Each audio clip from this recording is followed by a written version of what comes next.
তুমি নামাজ পড়োনি কেন? অসুস্থ তাই? তুমি কি হযরত আইয়ুব আলাইহিস সালামের চেয়ে বেশি অসুস্থ?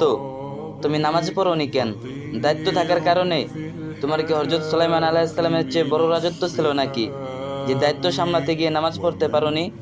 তুমি নামাজ পড়োনি কেন? স্বামীর অত্যাচারের জন্য?